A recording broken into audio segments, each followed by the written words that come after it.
Bonjour, c'est un plaisir de vous retrouver pour exercice illégal de la médecine. Voilà, c'est un peu provocateur comme terme, mais aujourd'hui on va partir d'un cas concret, hein, d'une situation, d'un message que j'ai reçu d'une personne, et non pas dans l'absolu pour faire de l'exercice illégal de la médecine, mais pour simplement exercer le droit citoyen de chacun à s'informer sur la physiologie humaine et à être responsable de son propre état de santé. Ça devrait d'ailleurs intéresser la collectivité, parce que j'imagine que l'intérêt de tous nos dirigeants, ce serait quand même qu'on dépense beaucoup moins d'argent dans la sécurité sociale et dans les frais de... Non, en fait non. Non, désolé, non, c'est pas leur intérêt. Mais bon, nous, on va le faire quand même, parce que nous, c'est notre intérêt. C'est notre intérêt d'aller un petit peu mieux. Et exercice illégal de la médecine, c'est assez amusant, parce qu'effectivement, si tu regardes le droit français, quiconque n'est pas estampillé de la faculté de médecine, n'est pas un médecin reconnu, et encore adoubé par l'ordre des médecins, eh bien, n'a pas le droit de diagnostiquer, de parler, d'avoir la moindre considération sur ce qu'on appelle la maladie. Donc il faut être reconnu, il faut être estampillé. Le problème, c'est que ces autorités compétentes qui se sont arrogées le droit de parler de façon unique de ce qui concerne ma santé et ta santé, quand ces personnes-là sont au mieux incompétentes, au pire, on va dire, pris dans des conflits d'intérêts majeurs qui font que finalement leur intérêt n'est pas le vôtre et que leur intérêt n'est pas ta santé. Alors bien sûr, il ne s'agit pas de faire des espèces de stéréotypes, et je sais que parmi les médecins, il y a des gens extraordinaires qui se mouillent, qui s'engagent, et ainsi de suite, mais quand même, globalement, c'est pas pour quelques individus qui sortent du lot qu'on va rattraper tout l'état d'esprit médical et la structuration médicale française qui est délétère. Et là, on a reçu encore un message. J'ai reçu encore un message. Allez, on va changer le prénom, on va l'appeler Marie. Elle se reconnaîtra certainement. Et Marie, elle m'avait envoyé un premier message, et aujourd'hui, vous allez voir, on va parler de thyroïde, on va beaucoup parler de thyroïde, on va parler de fermentation intestinale, on va parler d'épuisement, on va parler d'intolérance alimentaire, tout ça réuni en une seule et même personne. Et on va surtout voir qu'est-ce qui unifie tout ça, hein, parce que le parti pris de la médecine, voire d'une certaine branche de la naturopathie, là aussi, on va faire de généralité. Il y a des super naturopathes. Ne vous inquiétez pas, je les reçois, vos emails, dans lesquels vous me dites, moi je suis naturopathe, je ne fais pas comme tu dis. Ok, super, bravo. Mais force est de constater que la majorité de la naturopathie ou de la médecine est purement symptomatique, c'est-à-dire qu'on cible un symptôme séparément, et au lieu de voir le tableau d'ensemble, on voit des petites choses séparées, puis on se bat contre ce point, sans voir ce qui unifie. Là, nous, on va unifier. Dans le cas de Marie, on va unifier, et Marie m'avait envoyé un premier message qui disait « Bonjour, je souffrais depuis 10 ans de maux de ventre qui ont empiré avec les années. Tous les médecins et spécialistes rencontrés, les spécialistes dûment estampillés par l'ordre des médecins, donc le top absolu, après maintes analyses, parce que là aussi, on a abandonné la clinique pour se remettre les mains liées dans l'analyse. C'est l'analyse qui fait tout, et on a oublié complètement l'analyse clinique, finissait par me dire que c'était psychologique, psychologie, psychiatrie, le grand fourre-tout dans lequel c'est un peu l'espèce d'impasse de la médecine actuelle, finalement on met tout en psychologique. Et pourquoi pas, mais le problème c'est que ce mot ne veut rien dire pour eux. Donc il n'y a aucun traitement psychologique, ça veut dire va faire quelques années de psychanalyse, c'est-à-dire une théorie complètement frauduleuse qui n'a jamais porté le moindre fruit, donc ça ne mène à rien. J'étais donc en état de stress permanent, donc des maux de ventre. J'étais donc en état de stress permanent, même quand je dormais ou en vacances, pour avoir tout le temps mal et à ce point. J'ai fait une psychothérapie, de la sophrologie, du yoga, j'ai beaucoup réfléchi et culpabilisé, bien sûr. L'année dernière, j'ai découvert le docteur Donatini et j'ai pu faire les tests respiratoires sur Paris. J'ai payé et je paye encore des compléments alimentaires de toutes sortes, super. Ma thyroïde s'est mise à déconner, c'est pas de moi, donc je suis sous lévothyrox. Malgré les traitements, les douleurs ne sont plus là, mais rien n'évolue pour aller mieux. J'ai découvert les vidéos de Thierry Casasnovas et je change progressivement mon alimentation. Un grand merci à lui et à son équipe, ça commence déjà à changer ma vie, je me sens tellement mieux. J'ai tellement de choses à demander, voilà, donc je t'avais dit, écoute, si tu as tellement de choses à demander, je ne suis pas médecin, je ne suis pas thérapeute, je n'ai aucune légitimité pour parler de santé. En même temps, j'ai exactement la même légitimité que toi qui regardes ces vidéos. La légitimité de tout citoyen à parler d'un sujet qui le concerne de premier chef. Et donc, voilà ce que tu m'as renvoyé.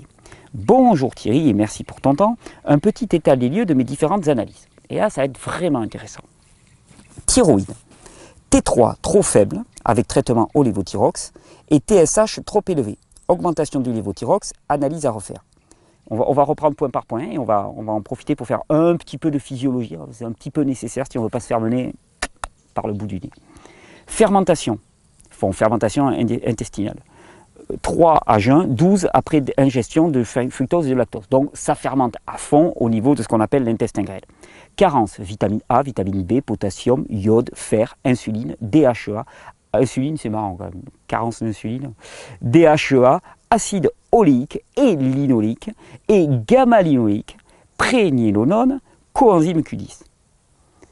Intolérance gluten, maïs, blanc d'œuf, lin, amarante, levure de bière, pistache, noix de cola, noix de cola. En même temps, noix de cola, ça va, on peut vivre sans noix de cola. Amandes, cacahuètes, figues, ça, vivre sans figues, beaucoup plus compliqué. Graines de soja, grenades, levure de boulangerie, lait de vache, pomme de terre, radis noir, noix de cajou, ah ça c'est terrible.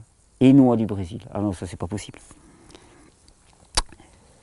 Et donc après tu me poses tout un tas de questions.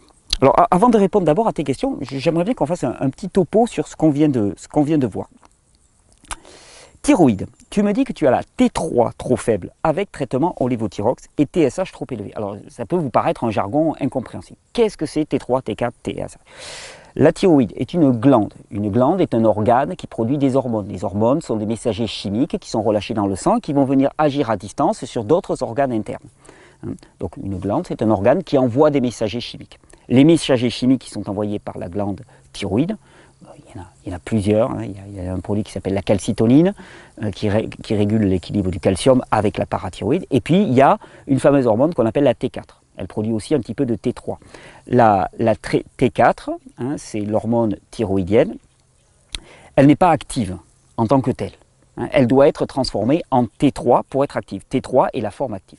Alors comment ça se passe? Eh bien, tu as ce qu'on appelle la glande pituitaire, qui est un petit peu, entre guillemets, le chef d'orchestre de tout l'organisme, qui contrôle toutes les autres glandes, qui se trouve ici.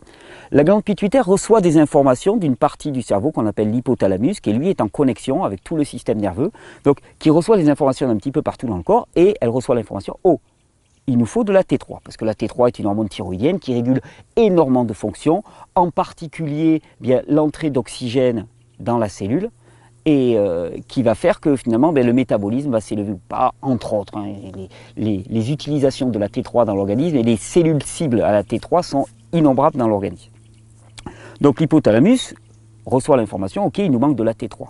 Il envoie à ce moment-là un message à la glande pituitaire sous la forme d'une hormone qu'on appelle la TRH, Thyroid Releasing Hormone. La pituitaire reçoit l'information de son chef, l'hypothalamus. Le chef lui dit, oh, il faut produire des hormones thyroïdiennes. Donc la pituitaire, tu sais, c'est toujours les structures hiérarchiques, chef, sous-chef, petit chef et ainsi de suite. La pituitaire, tranquille dans son boulot, elle prévient la thyroïde, donc elle produit une hormone qu'on appelle la TSH, qui chez toi est trop élevée. Elle produit de la TSH pour dire à la thyroïde, ok, produit des hormones thyroïdiennes. Alors là, il y a deux possibilités. Soit la thyroïde est dans l'impossibilité de produire des hormones thyroïdiennes, parce qu'elle est épuisée, par exemple. C'est l'un des cas majeurs, on va le voir ensuite. À ce moment-là, elle ne peut pas produire d'hormones thyroïdiennes. Les cellules cibles aux hormones thyroïdiennes, qui attendaient des hormones thyroïdiennes de la T3, renvoie l'information à l'hypothalamus et on n'a rien reçu. L'hypothalamus s'énerve un petit peu, il dit écoute la pituitaire là ça va quoi, je t'ai demandé de produire, donc il envoie un peu plus de TRH. La pituitaire complètement affolée, elle est prise entre le marteau et l'enclume quoi. Donc elle dit attends, elle commence à engueuler la thyroïde, elle lui dit attends, il y a l'hypothalamus qui vient de me passer un savon, t'es gentil mais tu commences à produire. Puis la thyroïde, je peux pas, elle n'arrive pas à produire. Ça c'est la première situation, on ne produit pas de T4, on ne produit pas de T4, on ne produit pas non plus de T3, parce que la T4, cette hormone thyroïdienne qui est produite par la thyroïde, je vous dis que c'est la forme inactive. En vérité, parce que la T3, la forme active, a une durée de vie très courte dans l'organisme. Donc que fait la thyroïde? Elle produit de la T4 en majorité, un tout petit peu de T3, et cette T4 est transformée directement dans les organes en fonction des besoins. Donc il y a la T4 qui circule, et puis en fonction des besoins, les organes, alors en particulier le foie, les muscles, les reins. Le foie, il convertit à peu près 20 à 25% de la T4 en T3. Eh bien, convertissent cette T4 en T3. Et donc, il peut se passer un phénomène où la thyroïde produit suffisamment de T4 et pourtant cette T4 n'est pas transformée en T3. Elle n'est pas transformée en T3. Pourquoi? Parce qu'il y a un phénomène de résistance à la transformation de la T4 en T3. L'une des principales raisons, c'est un très haut taux de cortisol. Le cortisol est une hormone qui est produite par les glandes surrénales qui traduit un état de stress permanent. Le cortisol, c'est une hormone qui est produite quand le système sympathique, le système lutte ou fuite est activé. Quand tu es en situation de stress, tu produis énormément de cortisol et ce cortisol inhibe la transformation de T4 en T3, par exemple, au niveau du foie. Quand les tissus sont aussi congestionnés, fortement congestionnés, eh bien, les organes ne peuvent pas réaliser cette conversion de T4 en T3. Donc, je vous avais dit, il y a besoin d'hormones thyroïdiennes au niveau de cellules. Premier cas, l'hypothalamus envoie de la TRH au niveau de la pituitaire, pour lui dire qu'il faut produire des hormones thyroïdiennes. La pituitaire envoie de la TSH au niveau de la glande thyroïde. La thyroïde ne peut pas produire de T4. La thyroïde est complètement bloquée, elle est fatiguée, elle est épuisée. Deuxième cas, la thyroïde peut produire de la T4. Donc elle produit de la T4 et elle produit de la T4 normalement. Sauf que cette T4 ne peut pas être transformée en T3. Et alors là, c'est vraiment très intéressant parce que si tu vas voir un médecin qui va faire des analyses, la plupart du temps, quels qu'ils analysent? Les taux de T4 dans l'organisme. Donc toi, tu vas aller le voir, tu vas lui dire « Monsieur, j'ai regardé sur Internet, sur des forums de santé. » Alors déjà, il ne va pas t'aimer. Là, il commence à te regarder de travers, tu n'as pas le droit. Tu n'as pas le droit. Crime de lèse-majesté. Non, mais tu as osé aller regarder. Il te dit, déjà, le mec, il commence à sortir toutes ses médailles et il reboutonne sa blouse blanche, histoire de t'impressionner. Bon, passons. Tu es allé regarder sur des forums de santé sur Internet et tu as tous les signes qui s'apparentent à l'hypothyroïdie.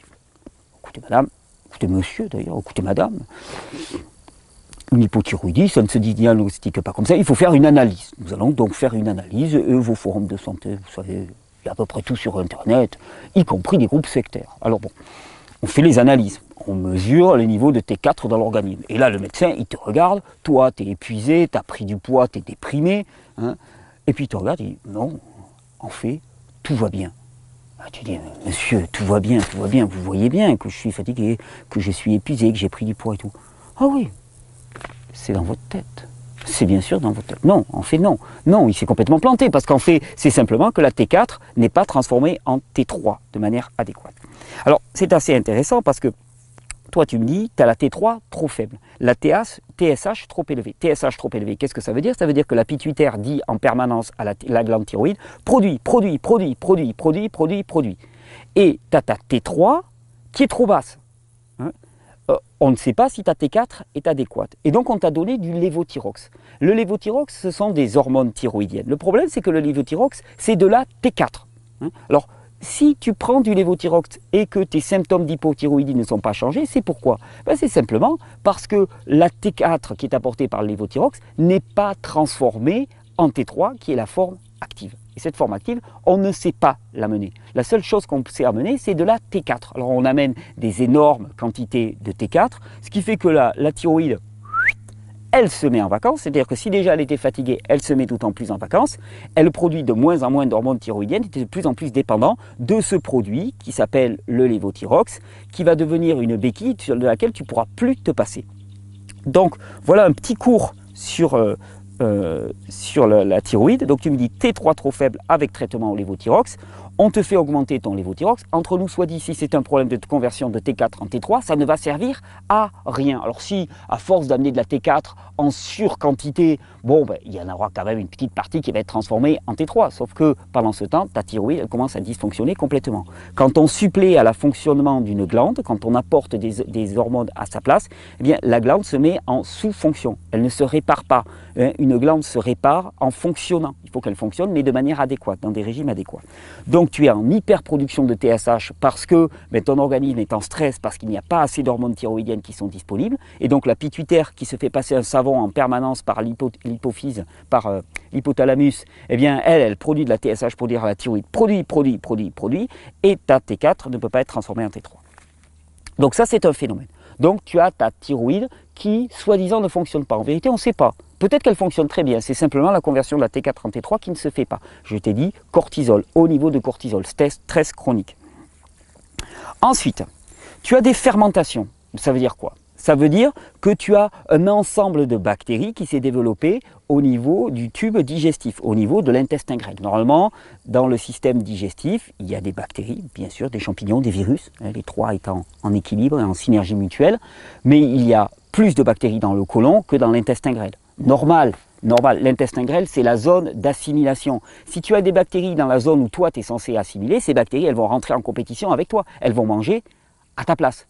Elles vont commencer à manger à ta place, se nourrir à tes dépens et produire du gaz et des fermentations. Fermentations qui remontent par le haut, qui descendent par le bas, flatulence, P. En plus, parmi ces gaz, il y a des gaz comme le méthane qui sont toxiques pour l'individu, qui vont amener un ralentissement du péristaltisme intestinal, de la constipation. Tu as de multiples carences, donc défauts d'assimilation. Tu as des intolérances à des tas de produits. Alors, intolérance, qu'est-ce qu'il faut comprendre? Chaque fois qu'il y a intolérance alimentaire, il y a deux phénomènes qui sont concomitants. Et on essaye là vraiment d'aller à la base, au principe. Ce que devrait vous dire n'importe quel naturopathe qui tient la route un petit peu. Mais il devrait vous dire quelque chose. Quand on te teste tes intolérances, on te fait des tests sur l'intolérance, puis on te dit la solution, c'est d'éviter ces produits. Macache, la solution, c'est pas d'éviter ces produits, c'est de permettre que tu puisses consommer ces produits de manière adéquate. La solution, c'est pas d'enlever, parce que si tu enlèves, tu te prives aussi de nutriments essentiels. Quand tu parles de noix de cajou, noix de Brésil, arachides, amandes, figues, grenades, pistaches, et c'est autant de produits qui ont des nutriments essentiels pour toi. Les supprimer, les évincer, c'est pas la solution. Chaque fois qu'il y a intolérance alimentaire, il y a deux phénomènes concomitants. Le premier, c'est que, il y a une digestion qui n'est pas adéquate. Parce que intolérance alimentaire veut dire qu'il y a des produits complexes qui ne sont pas utilisables par l'organisme en tant que tel. Or, l'organisme interne, la partie interne de toi-même, utilise des produits ramenés sous forme simple, en particulier les protéines. Elle utilise des protéines décomposées sous forme d'acides aminés.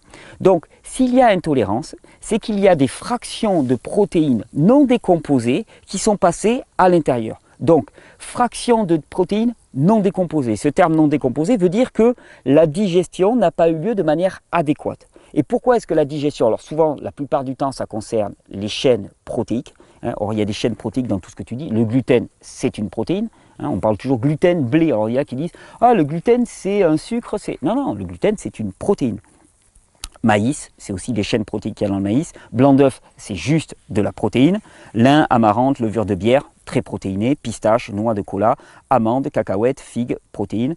Dans les figues, il y a aussi des protéines. Graines de soja, protéines à fond, légumineuses, grenades, levure de boulangerie, lait de vache, pommes de terre, radis, noix de cajou, noix de Brésil. Donc, c'est les fractions protéiques qui posent des problèmes. Ces fractions protéiques, elles sont décomposées principalement dans l'estomac, là où il y a une enzyme qui s'appelle la pepsine, qui est activée en milieu acide. Il faut que l'estomac produise beaucoup d'acidité pour que cette pepsine soit activée et qu'elle décompose les longues chaînes de protéines.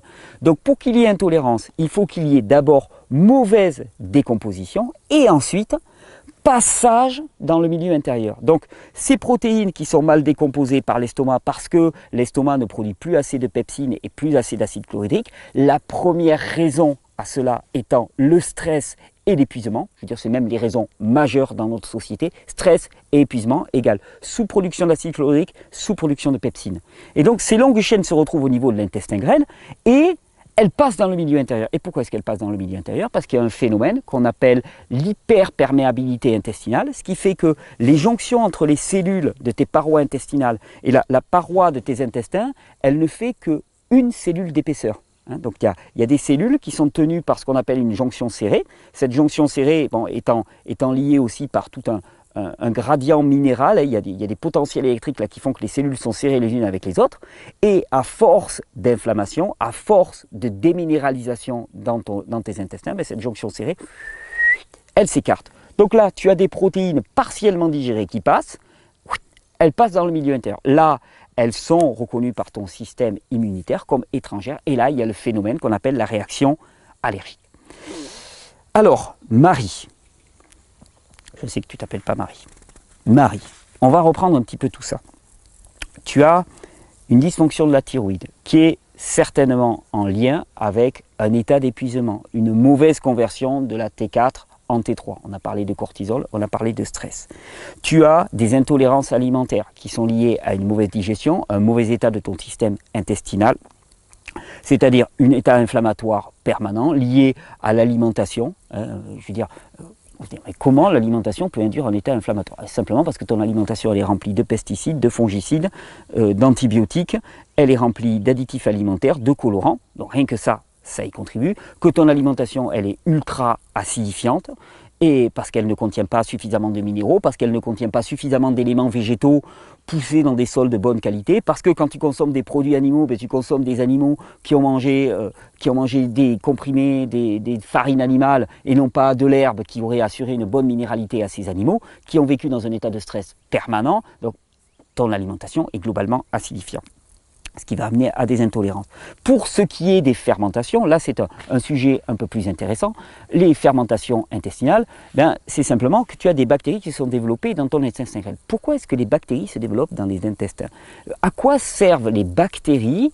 Ben, tout autour de nous, partout, là, il y a des bactéries, partout. Ben, les bactéries, comme les champignons, ce sont des recycleurs. C'est-à-dire qu'ils vont là où il y a des déchets et ils consomment les déchets. Il y a des déchets qui sont stagnants dans ton intestin grêle et à ce moment-là, des bactéries se développent pour consommer ces déchets. C'est une réponse adaptée, physiologiquement adaptée. Sauf que cette réponse, elle a des effets secondaires, elle a un coût. Ce coût, c'est la fermentation, et la fermentation va amener à la fois du désagrément, dans un premier temps, et ensuite la production de différents gaz et produits issus du métabolisme de ces bactéries qui va être toxique pour ton organisme.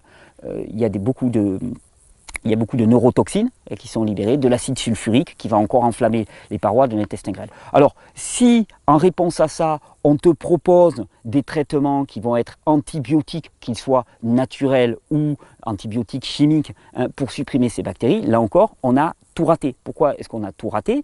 Parce que s'il y a ces bactéries qui se développent de manière outrancière dans ton intestin grêle, c'est simplement parce qu'elles ont de la nourriture à consommer et que dans ton intestin grêle, ça ne circule pas de manière adéquate, qu'il y a des stagnations, qu'il y a des putréfactions et que là, tes bactéries se développent là où il y a de la MERDE à consommer. Excuse-moi de l'expression. Or, malheureusement, la plupart du temps, quand on te fait un diagnostic de fermentation intestinale, on va te dire, bon, maintenant, il faut prendre des plantes antibiotiques. Non. Il faut rétablir un péristaltisme intestinal adéquat, s'orienter vers une alimentation qui ne va pas amener à des grosses stagnations, c'est-à-dire éviter toutes les cols céréaliennes, les sucres complexes qui vont rester dans tes intestins longtemps. Et ces sucres, bon, ça va faire le beau jeu des bactéries. Les bactéries, elles se régalent. Pour elles, c'est des cacahuètes à l'apéritif. Toi, tu es intolérante aux arachides, mais les bactéries, elles se régalent. Elles se régalent avec les sucres complexes des céréales.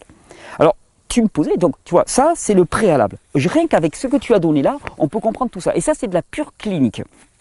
Et je pense que ça va parler à beaucoup. Et moi, dès lors que je vois ça, le premier truc auquel je pense, tu me dis intolérance alimentaire, fermentation intestinale, problème thyroïdien, je vais te dire une seule chose. J'ai même pas besoin de te voir. Je vais te dire épuisement. Parce qu'un organisme qui est fatigué, c'est un organisme qui ne digère plus. C'est un organisme dans lequel le péristaltisme intestinal est ralenti. C'est un organisme dans lequel il va y avoir une baisse immunitaire. Et notre immunité, c'est avant tout nos populations bactériennes. Or, si ces bactéries se développent dans l'intestin grêle, c'est aussi qu'elles ne sont pas maintenues en équilibre, elles ne sont pas tenues par le système immunitaire bactérien. Épuisement, ta thyroïde qui ne fonctionne plus ou qui ne permet plus une conversion de T4 en T3. Épuisement global de l'organisme. Alors, on va te dire, ouais, c'est psychosomatique, c'est dans ta tête. Moi, je vais te dire, c'est l'épuisement. Alors, tu me poses des questions. On va prendre des questions. Mais dès lors, tu vois, c'est ça qui est fabuleux. C'est ça qui est fabuleux avec le fait de comprendre la physiologie. C'est qu'avec ces quelques indications, on peut te dire simplement une chose. Ok, tu vas pouvoir prendre tel remède, tel remède. Alors, tu vas pouvoir prendre quelque chose pour ta thyroïde. Tu vas pouvoir prendre quelque chose pour tes fermentations. Tu vas pouvoir prendre quelque chose pour tes carences. On n'en a pas parlé des carences. Mais défaut d'assimilation. Pourquoi? Parce que déséquilibre de toute ta flore intestinale. Donc, défaut d'assimilation. L'assimilation est avant tout bactérienne et fongique. Ce sont les champignons et les bactéries dans nos intestins qui permettent que les produits soient assimilés. Carence, la plupart du temps, non pas par carence d'apport, mais par carence d'assimilation. Mes questions. Très sensible à la climatisation. J'ai très souvent des sinusites dès que je suis en contact avec la climatisation. Que puis-je faire? Alors j'ai essayé le jus anti-mucus, mais la fièvre continuait, c'était toujours engorgé. Que puis-je faire pour ne pas avoir à prendre les antibiotiques, que ce ne soit pas si enflammé et fiévreux à ne plus pouvoir travailler? Si je prends les antibiotiques, que puis-je faire pour que ça ne nuise pas trop à mon corps? Alors, sinusite, c'est une inflammation des sinus. Je ne vois pas trop ce que les antibiotiques viennent faire là-dedans, mais peu importe, il faut bien donner quelque chose, donc on donne des antibiotiques.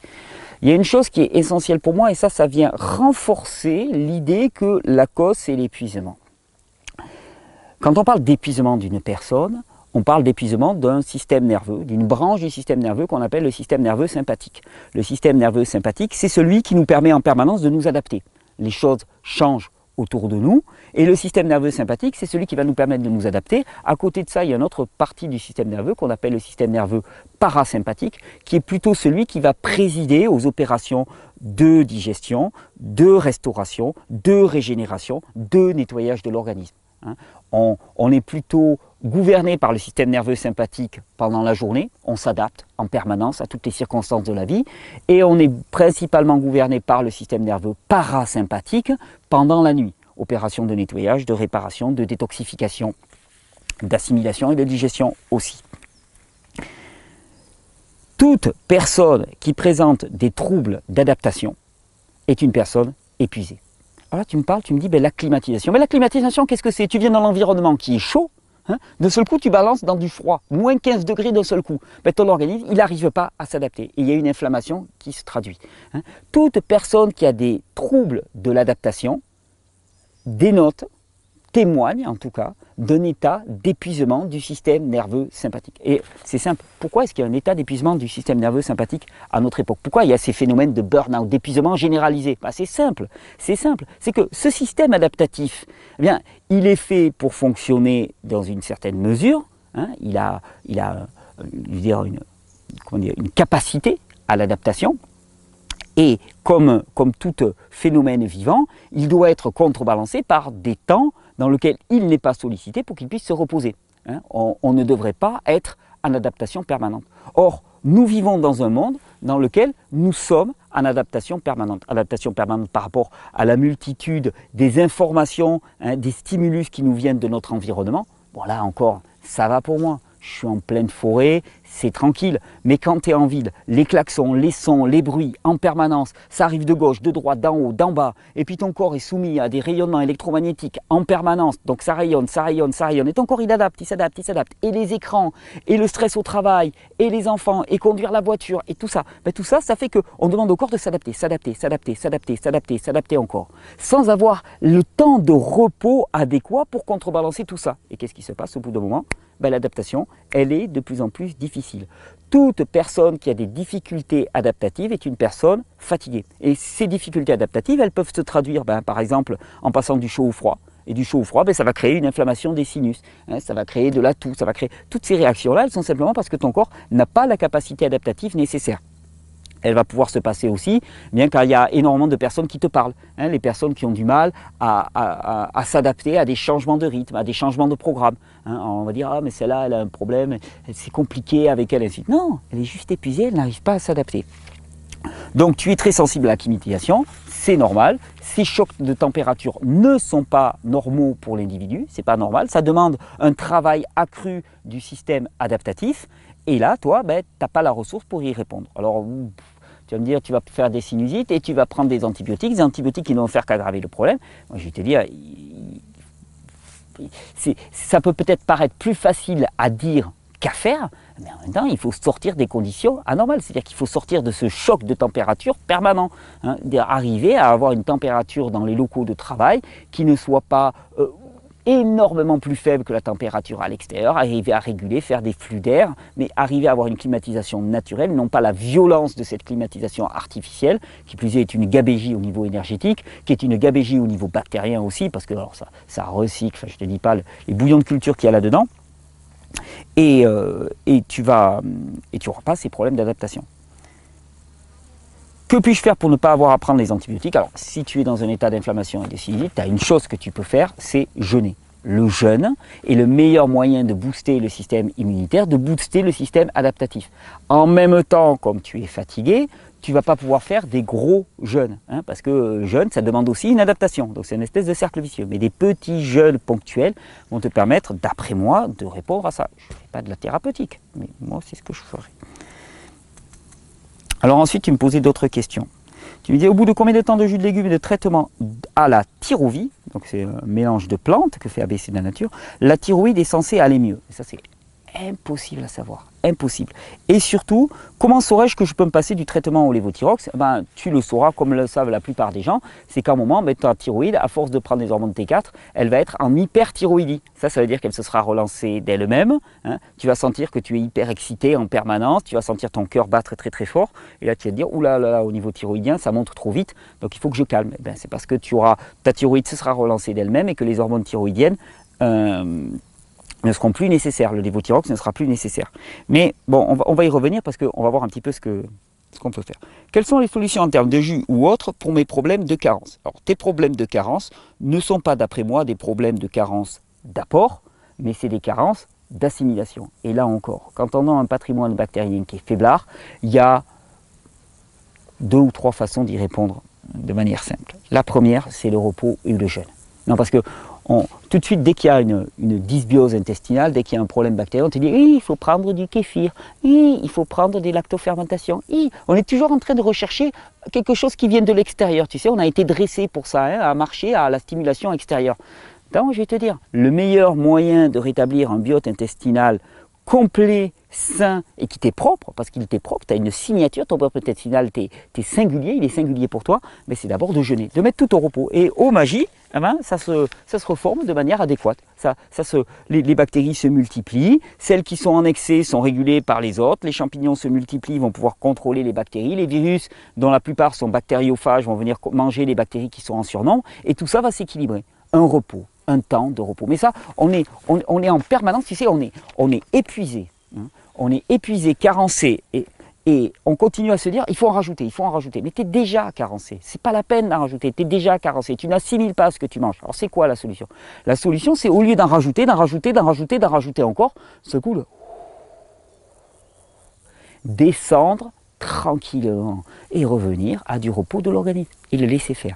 Et constater qu'un organisme mis au repos s'auto-régule, ce qu'on appelle l'homéostasie. Donc, quelles sont les solutions en termes de jus pour mes problèmes de carence? Tous les jus vont répondre de manière adéquate. Les jus sont un formidable apport, mais il va falloir les assimiler. Tu te fais des jus de betterave, par exemple. Pour toutes les personnes fatiguées, je recommande vraiment le jus de betterave, qui est extrêmement chargé en nutriments. Tu te fais des jus betterave avec du gingembre, un peu d'ail, par exemple. Ça va un petit peu aider à nettoyer au niveau intestinal. Puis tu rajoutes quelques pommes. Tu rajoutes quelques verdures, de l'ortie par exemple, qui est très riche en fer, des plantes sauvages. Bon, mais là, tu as un jus qui est magnifique, puis tu varies un petit peu. Il n'y a pas de recette miracle. Hein. La recette miracle, ça va être de permettre d'assimiler. Ensuite, le fait de diminuer, arrêter la viande, le poisson, les céréales n'induit-il pas des carences? Comment compense-t-on? Alors, c'est des choses bien différentes.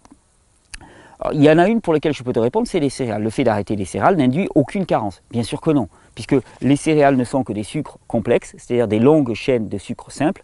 Ton organisme a besoin de les décomposer en sucres simples pour les assimiler. Ces sucres simples, tu vas les trouver dans les fruits. Il n'y a aucune carence liée au fait de ne pas manger de céréales. Aucune, zéro. Hein. Au contraire, il n'y a que des bénéfices. Et tes fermentations intestinales vont certainement énormément diminuer. Après, pour tout ce qui est des produits animaux, viande et poisson, c'est autre chose. Parce que il y a par exemple des acides gras complexes que tu trouves dans la viande et le poisson, et déjà toi tu es carencé en DHEA, tu es carencé en prégnénolone. Hein, la prégnénolone, c'est une hormone que fabriquent les glandes surrénales à partir du cholestérol, qui vont être le précurseur de la cortisol, de la testostérone, des oestrogènes et ainsi de suite. Si tu n'as pas un apport de cholestérol suffisant, ça aussi, on pourrait faire une vidéo entière sur le cholestérol pour parler de l'arnaque du cholestérol. On a crié, on a craché sur le cholestérol, alors que le cholestérol est essentiel au fonctionnement de notre organisme et que jamais un accident vasculaire n'a eu lieu parce qu'une artère était bouchée par du cholestérol. Ce n'est pas possible, ça n'existe pas. Et de toute façon, il y a un système d'artérioles, hein, un système vasculaire pour le cœur qui est bien plus important que simplement les gros canaux qui arrivent au cœur. Et donc, même si cela était bouché par du cholestérol, il serait suffisamment alimenté par les artérioles. Donc, c'est bidon complètement. Je pense que tu es déjà en sous-apport de cholestérol.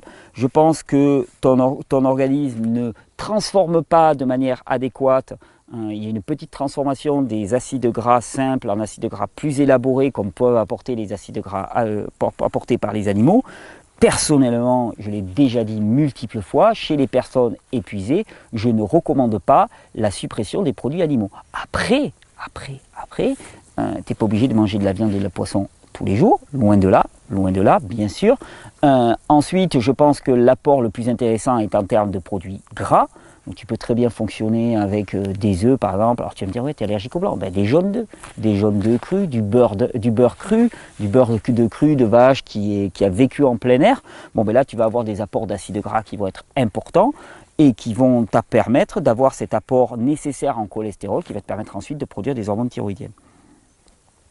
Je supporte très bien le jus à partir d'extracteur de jus, mais comment puis-je savoir quelle est la bonne dose? Quand arrêter? Combien m'est nécessaire? Bon, ça, on dit souvent, quand tu as consommé 50-75 centilitres de jus de légumes, déjà tu as une bonne dose. Pas la peine d'aller au-delà.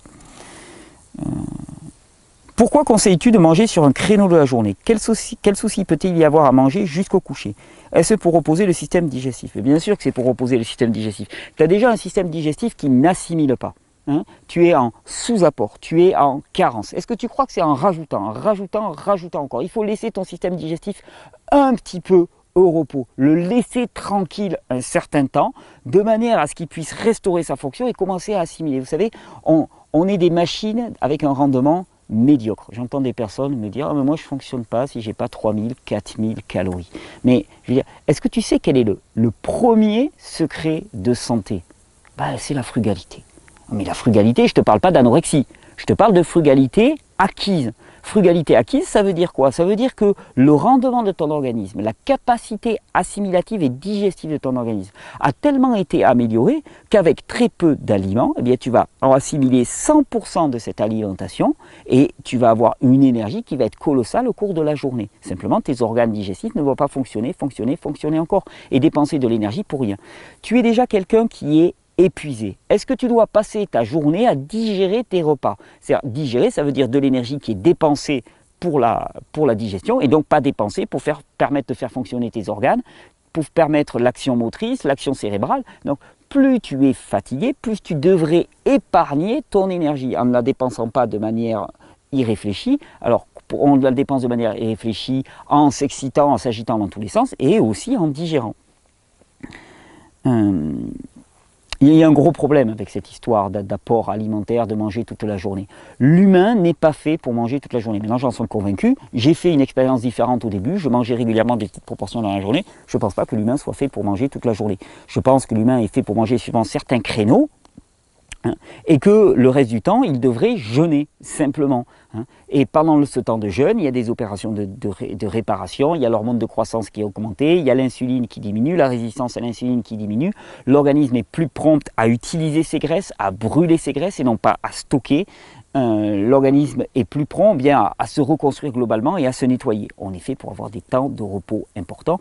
Et plus on est épuisé, et plus on doit minimiser l'énergie digestive dépensée. Donc aller vers une alimentation simple, directement assimilable, qui demande peu de travail digestif. Globalement, des fruits, des légumes, des produits simples, non transformés, des noix, des amandes, des matières grasses, animales, végétales, ça c'est ce qu'il te faut pour fonctionner de manière adéquate. Longtemps habitué au petit déjeuner chocolat chaud tartine, j'ai mis du temps à me mettre un petit déjeuner à base de lait végétal, céréales de sarrasin et galettes de riz. Aujourd'hui, je ne sais plus trop quel petit déjeuner prendre. Un jus de légumes, des fruits. J'ai du mal à me dire qu'un simple jus de légumes ou des fruits permettent d'avoir l'énergie nécessaire à attaquer la journée et travailler. Alors je vais te dire, tout aliment que tu vas consommer va te pomper de l'énergie. Aucun aliment ne t'apportera de l'énergie. L'énergie, qui témoigne de l'état de fonctionnement du système nerveux sympathique, eh bien elle se recharge avec le soleil et avec le repos, uniquement. C'est le soleil et le repos. Le matin, si tu veux avoir de l'énergie, il ne faut pas manger. Au contraire, il faudrait ne pas manger. C'est le meilleur moyen d'avoir de l'énergie. Alors après, tu es quelqu'un d'épuisé, un peu de stimulation peut-être alimentaire est nécessaire, mais à ce moment-là, oui, je pense que tu peux manger des fruits.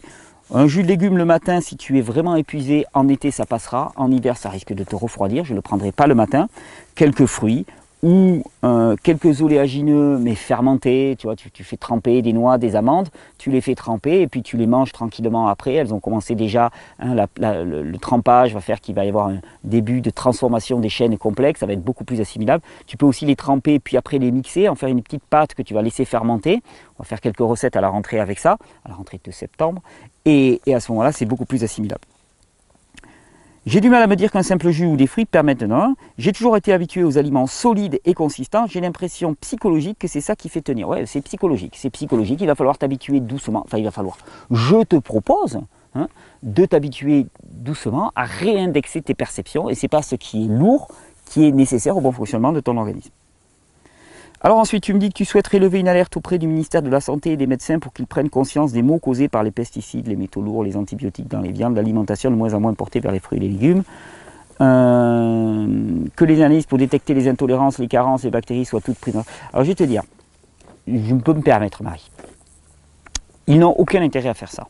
Strictement aucun, parce que tout ce que tu dénonces rapporte énormément d'argent, donc il y a conflit d'intérêts. Deuxièmement, toi tu n'as aucun intérêt non plus à faire ça, tu es épuisé, donc ne va pas partir en croisade contre un mastodonte qui va t'écraser et qui ne bougera pas. Cultive ton jardin, déjà répare-toi toi-même, si je pouvais te donner un conseil, retape-toi toi-même, et après, ne va pas lutter, militer pour faire changer papa, maman, le gouvernement, mais commence à faire un jardin, à œuvrer localement, à induire des systèmes de production locales et à s'affranchir complètement de la tutelle de l'État. Parce que vouloir essayer de changer un système comme ça, d'après moi, c'est peine perdue, c'est perdre de l'énergie. Et tu avais une dernière question. Mon amie qui souffre d'une candidose lourde, elle a totalement arrêté les sucres, même les fruits et les carottes, pendant au moins 6 mois, et sa candidose a empiré. Ben ouais, bien sûr, elle est en train de suivre un régime à base de jus, d'extracteur de jus, mais elle souhaiterait savoir le meilleur régime à suivre. Mais le meilleur régime à suivre, il n'est pas alimentaire. Le meilleur régime à suivre, c'est du repos. C'est du repos absolu de l'organisme. Ces candidoses dans lesquelles on te dit oui, il faut supprimer les sucres, mais c'est bidon, ton organisme a besoin de sucre. Et de toute façon, les candidats albicans, s'ils n'ont pas de sucre, ils vont se nourrir des matières grasses. Elles ont une capacité adaptative qui est colossale. Ces champignons, ces levures ont une capacité adaptative qui est colossale. Donc il ne s'agit pas de se battre en les affamant, il s'agit simplement de les maintenir sous contrôle par un organisme qui n'est pas complètement épuisé. Toute ton histoire, Marie, l'histoire de ton ami, l'histoire de nombre d'entre nous, c'est un problème d'épuisement. Il va falloir vraiment qu'on prenne la mesure de ce que c'est que ce réel épuisement. On est une société qui fonctionne sur l'épuisement des ressources. C'est le caractéristique majeur de la pensée capitaliste moderne, c'est épuisement des ressources. On épuise les ressources, on les prend, on les épuise, y compris les ressources humaines. Et toi, tu es simplement épuisé. Tu es en train de regarder cette vidéo et tu es juste totalement épuisé. Et tous ces problèmes, ces symptômes qui apparaissent de ci, de là, pour lesquels les médecins sont parfois totalement désarmés, ils vont dire c'est psychologique, c'est dans ta tête. Non, c'est pas dans ta tête, c'est dans ton système nerveux. Tu es complètement épuisé. Épuisé par un rythme de travail trop important, épuisé par une alimentation qui demande trop de travail digestif, épuisé aussi par le stress interne qui est lié au rayonnement électromagnétique, épuisé aussi parce que tu es en déviance complète au niveau psychologique et spirituel par rapport aux lois qui sont bonnes pour nous, qui ont été faites pour nous, des lois bonnes, et que à ce moment-là, cette déconnexion avec cette loi spirituelle, avec ce que Dieu nous a demandé de vivre, fait que tu es en stress interne aussi, et donc tout cela surajouté, ça fait qu'en permanence, tu es en train de t'adapter, Et il faut bien prendre conscience que l'environnement dans lequel on vit, l'environnement au niveau alimentaire, au niveau pollution électromagnétique, mais aussi l'environnement psychologique, là, qui nous est propre, l'environnement spirituel. On a chassé Dieu. Alors, on est tout content. La science. Dieu, ça fait rigoler tout le monde. Ouais, simplement, tu vois où tu en es. Tu es complètement paumé. Tu es tout seul dans un chaos. Il n'y a plus de loi, il n'y a plus rien. Tout le monde fait à peu près n'importe quoi. Alors, on couche avec qui on veut. On a des enfants comme on veut. On suit aucune loi. Puis, moi, je veux, et ainsi de suite. Et tu as vu dans quel état tu es? Tu as vu dans quel état psychologique tu es? Tu es complètement à la dérive totale. On n'a plus aucune ligne pour se structurer. Et donc, on vit dans des environnements qui sont impropres à la vie.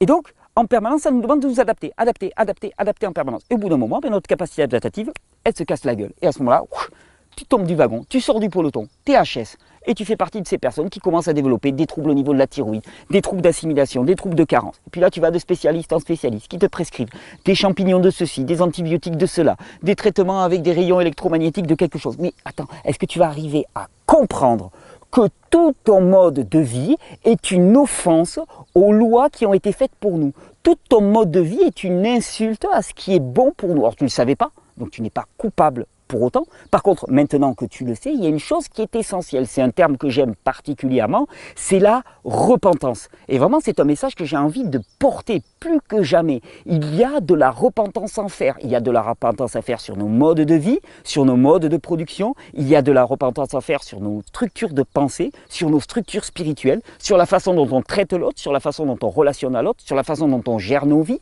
Il y a de la repentance à tous les niveaux. Et la repentance, c'est la seule façon que tu vas avoir de remettre en adéquation ta vie. Parce que la repentance, ce n'est pas du remords ou du regret, c'est de l'action. Repentance, c'est prendre conscience que ton comportement, ton attitude, les conditions dans lesquelles tu vis ne sont pas adéquates et prendre la décision ferme de les changer. Ça ne veut pas dire y arriver du jour au lendemain, prendre la décision ferme de le changer, de manière à ne plus vivre dans cet état d'épuisement colossal dans lequel tu vis, qui va faire qu'ensuite il va y avoir des tas de symptômes. Et puis après, tu vas aller de spécialiste en spécialiste, te faire balader comme Marie. Il y a un message essentiel à capter. Là, on est au cœur de l'été. On dit, oh, qu'est-ce que tu nous embêtes? Là, on est à la plage et tout. C'est le moment pour se régénérer. C'est le moment aussi pour réfléchir. Réfléchir à ce que tu veux vraiment faire de ta vie. Est-ce que tu veux simplement être une petite machine qui va être broyée par un système diabolique qui ne vise qu'à l'épuisement des ressources? Ou est-ce que tu vas enfin prendre la mesure de la responsabilité qui est la tienne?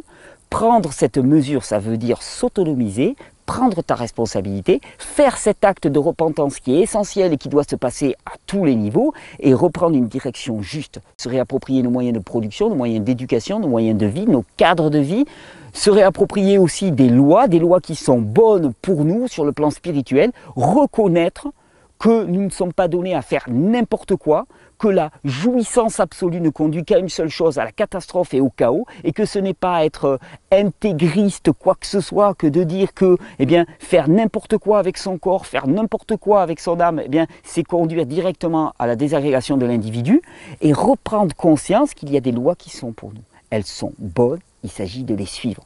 La loi de l'épuisement en est une, la loi de l'action et du repos en est une. Je te souhaite, Marie, même si tu ne t'appelles pas Marie, de prendre vraiment la mesure de ce qui est dit ici. Quels sont tes atouts majeurs? Le jeûne, le repos, la prière, le soleil, la repentance. Là, tu as des outils, 5 outils majeurs qui peuvent changer ta vie. Et je vais te dire, toi qui regardes cette vidéo, ces 5 outils aussi qui vont changer ta vie. Parce que tous, on est victime des mêmes phénomènes. Alors après, les symptômes sont divers et variés, ils dépendent des individus. Il y en a un, c'est sa thyroïde qui va lâcher, l'autre, c'est d'abord son système digestif, l'autre, c'est d'abord ses reins, l'autre, c'est d'abord son foie, mais peu importe, on s'en fiche. Les symptômes sont la chose la moins intéressante qui soit. Ce qui est intéressant, c'est la cause des causes. Et la cause des causes, c'est la déviance par rapport à ces 5 points, par exemple, que j'ai t'ai cités. C'est la déviance par rapport à ces lois qui sont bonnes pour nous. Alors je vous souhaite une bonne régénération. On va couper les vidéos pour le mois d'août. Je vais peut-être vous en faire une petite dernière avant le mois d'août. On va voir, on va couper les vidéos pour le mois d'août. Et on va se retrouver plus que jamais en septembre. Alors en septembre, il y a beaucoup de choses. D'ici là, je vous rappelle que les formations maintenant sont en ligne. Vous pouvez maintenant vous former tout le mois d'août tranquillement. Vous pouvez télécharger les vidéos sur vos téléphones portables. Vous les mettez sur mode avion pour surtout pas vous griller la tête. Vous allez vous poser à côté d'une rivière sur la plage et vous allez vous former, vous instruire et vous libérer. Parce que c'est la connaissance qui libère.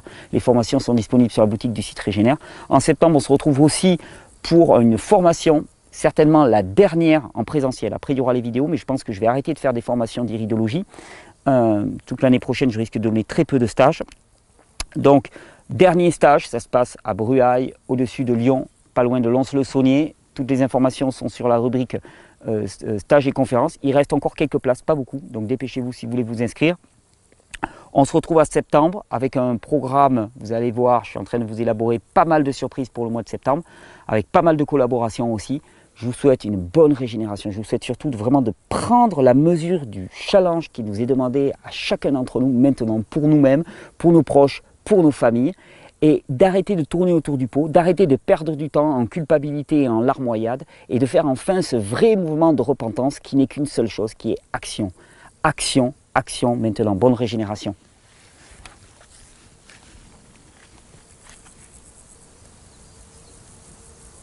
Allez, 50 minutes d'exercice illégal de la médecine salutaire.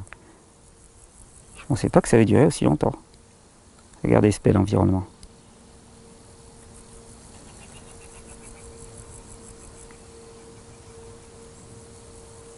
Chouette les vacances.